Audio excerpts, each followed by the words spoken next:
एक पंडित जी भोजन करने बैठे तो सामने थाली पंडितानी ने दाल चावल साग रोटी रखी होगी, अचार वगैरह। पंडित जी भोजन करने बैठे कि तभी कोई द्वार पे भिक्षुक आ गया। भिक्षाम देही, हे भैया मैं बड़ा भूखा हूं, कुछ भोजन मिल जाए। पंडित जी भोजन करने ही बैठे हैं, सामने थाली है और द्वार पे कोई भूखा आ गया। पंडित जी ने साथ सम्मान बुलाया, आओ आओ आओ भैया आओ। आसन लगाई और भोजन अपनी वाली थाली पंडित जी ने उन्हें दे दिया। और पंडितानी जी ने जो भोजन बनाया था वो जरा सा ही था, क्योंकि घर में कुछ था नहीं, जितना था उसने बनाया। थोड़ी सी दाल थी, आज दाल बनी, साग थी, चावल जो था भिक्षा में उससे मिला। ब्राह्मण थे, भिक्षा मांग कर लाते और जो मिलता खाते। तो आज उनका भोजन जरा कम था, पंडितानी के लिए जरा सा अंदर था। अब वो अतिथि आए और बैठे और वो पंडित जी की थाली में बैठ गए और वो बढ़िया खाए।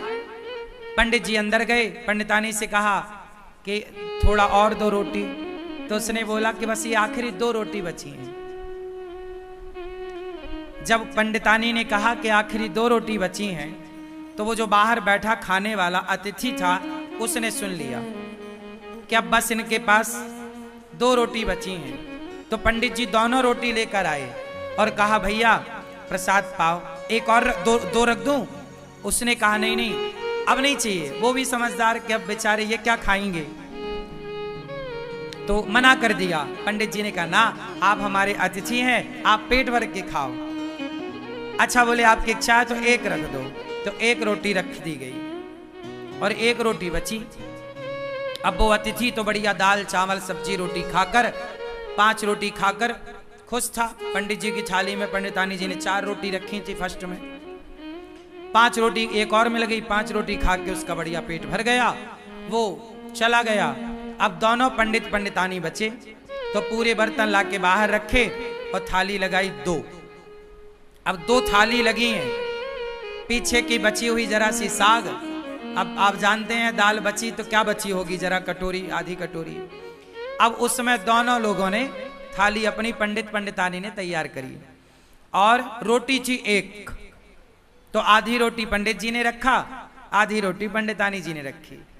और चावल जरा सा रहा होगा तो थोड़ा सा चावल आधा आधा उन्होंने रखा और उन्होंने प्रसाद पाया। अब ये सोचो कि आधी रोटी में क्या पेट भरता है। दिन भर से आदमी कुछ नहीं खाया, शाम को भी कुछ नहीं मिलना, एक ही बार खाना है और नाश्ता भी कुछ नहीं हुआ, आधी रोटी मिली। तो आधी रोटी खाई पंडित जी ने, जरा सा चावल पंडितानी जी ने खाए। अब पंडित जी ने जैसे ही भोजन किया आधी रोटी का और जरा से चावल का और खा के ना उन्होंने हाथ धुले। तो उनके हाथ का जो धुलने का पानी था वो पहले के लोग ना आंगन में बाहर जाके हाथ धुलते थे, थाली में हाथ धुलने की परंपरा नहीं थी। आज भी हम लोग थाली में हाथ नहीं धुलते। आप लोग खाते हो थाली में हाथ निचोड़ देते हो, ये गलत परंपरा है। हाथ कभी थाली में नहीं धुलना चाहिए। थाली को खा लो, मतलब दाल चावल सब्जी रोटी एक एक दाना खा लो और थाली को धुलो, थाली पे हाथ मत धुलो। पंडित जी बाहर हाथ धुलने गए तो जहां उन्होंने हाथ धुला वहां एक छोटा पेड़ था। वहां पेड़ के पास ना एक नेवला था। क्या था? नेवला। सांप और नेवले की लड़ाई होती है ना, तो नेवला जीतता है, वो नेवला था। तो नेवला के पूंछ की तरफ पंडित जी के हाथ का धुलने का पानी गिरा और वो नेवले की पूंछ गीली हो गई। आधा पीछे का हिस्सा, पूंछ का हिस्सा गीला हुआ और जैसे ही पूंछ पे पानी गिरा उसके पूंछ का रंग सोने जैसा हो गया, सुनहरा। नेवले ने पूंछ देखी, पंडित जी से बात करी, पंडित जी आपने पानी डाला तो मेरा देखो ये रंग सुनहरा हो गया, सोने जैसा, मेरी पूंछ सोने जैसी हो गई। आप एक काम करो, मेरे पूरे शरीर में पानी डाल दो, मैं सुंदर हो जाऊंगा। पंडित जी बोले मैंने तो अपना हाथ धुल लिया। नेवले ने कहा महाराज ये बताओ कि आपके पानी डालने से मेरा ये शरीर का रंग कैसे बदल गया, सुनहरा हो गया, सोने के कलर का।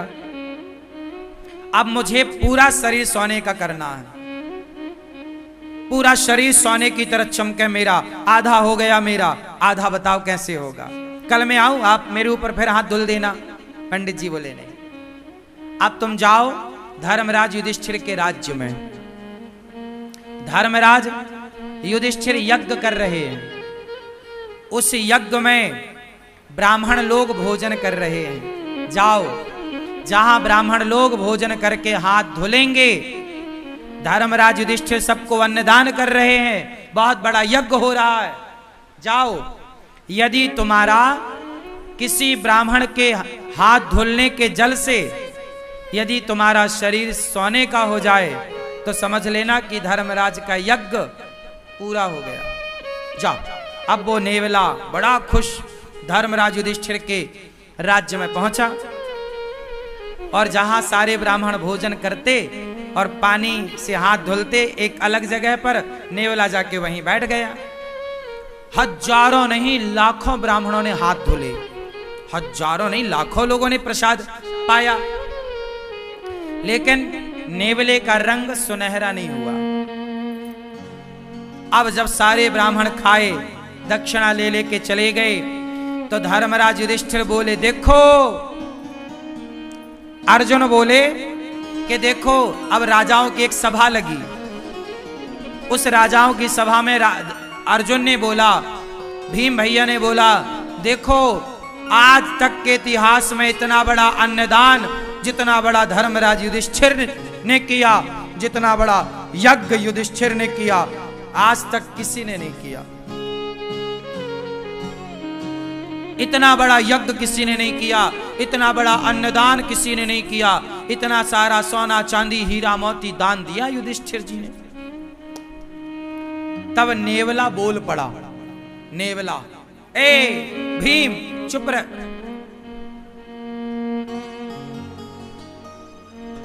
नेवला बोला, भीम भैया चुप रहो, कोई यज्ञ व्यज्ञ नहीं हुआ यहां। यज्ञ तो एक ब्राह्मण के घर में हुआ था। कौन हो तुम? नेवले को बुलाया। भीम भैया ने पूछा तुम कौन हो? नेवले ने कहा भैया मैं तो नेवला हूं। तो तुम्हारा ये शरीर सुनहरे का कैसे है, सोने का रंग सुनहरा कैसा? नेवला ऐसा तो नहीं होता, तुम्हारे ये बाल सोने जैसे चमक रहे हैं कैसे? उसने कहा महाराज यहां पास में एक गांव है, उस गांव में एक पंडित पंडितानी रहते हैं। पंडित जी ने हाथ धोया तो उनके हाथ धोने का जो पानी गिरा वो मेरे शरीर पे गिरा, तो मेरा शरीर सोने का हो गया आधा।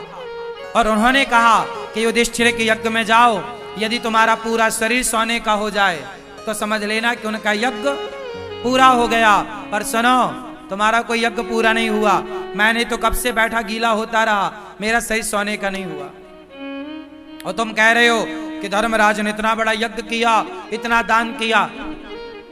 वो पंडित जी ने जो हाथ धोले तो मेरा शरीर बदल गया, और तुम्हारे यहां तो इतने ब्राह्मण खाए, कुछ नहीं हुआ।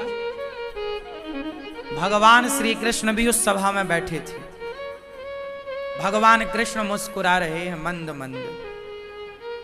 अर्जुन गए, हे श्याम सुंदर, ये आप ही जानो ये नेवला कौन, ये क्या कह रहा है, आप बताओ कि यज्ञ पूरा हुआ कि नहीं। अब सब में ये कौतूहल हो गया ना कि भाई धर्मराज ने इतना पैसा खर्च किया पर इनका तो यज्ञ पूरा हुआ ही नहीं। नेवला कह रहा है कि जब तक पूरा शरीर सोने का नहीं होगा यज्ञ पूरा नहीं माना जाएगा। अब श्री कृष्ण से जब कहा गया तब भगवान श्री कृष्ण ने कहा कि सुनो, अभी आपका यज्ञ पूरा नहीं हुआ, इसलिए इसका शरीर सोने का नहीं हुआ। हो जाएगा पूरा तो इसका शरीर निश्चित सोने का होगा। अर्जुन ने कहा कि हे प्रभु, मेरे भाई ने युधिष्ठिर जी ने जितना बड़ा यज्ञ किया, आज तक इतना बड़ा यज्ञ किसी ने नहीं किया। जब किसी ने नहीं किया तो इसका आधा शरीर सोने का कैसे हुआ? भाई इतना बड़ा यज्ञ तो किसी ने नहीं किया, और ये इसका शरीर पूरा सोने का यज्ञ में होगा, तो आधा शरीर जो इसका सोने का हुआ वो कैसे हुआ, मैं ये जानना चाहता हूं। तब भगवान कृष्ण बोले, नेवला तू ही बता। तब नेवले ने बताया कि महाराज मैं वहां गया, पंडित जी भोजन करने बैठे थे, कोई अतिथि आया तो अपनी थाली खिसकाई और आधी रोटी खाई, और संतोषजनक भाव से उन्होंने अतिथि को भोजन कराया, और जितना मिला ईश्वर का धन्यवाद देकर बिना शिकायत के और प्रसन्न चित्त से दोनों पति पत्नी आनंद से थे। उन ब्राह्मण का, संतोषी ब्राह्मण, भक्त ब्राह्मण, वो भक्त था, संतोषी था, उस संतोषी और उस भक्त का हाथ का जब धौमन मेरे शरीर पर पड़ा तो मेरा शरीर आधा सोने का हो गया। अर्जुन बोले, प्रभु ये क्या है? भगवान बोले, अर्जुन तुम्हारे भाई ने करोड़ों रुपए खर्च करके जो यज्ञ किया, करोड़ों रुपए खर्च करके उस यज्ञ से तुम्हारे भाई को जितना पुण्य नहीं मिला, उससे ज्यादा पुण्य उस ब्राह्मण को एक भूखे को भोजन कराने से मिल गया। क्यों?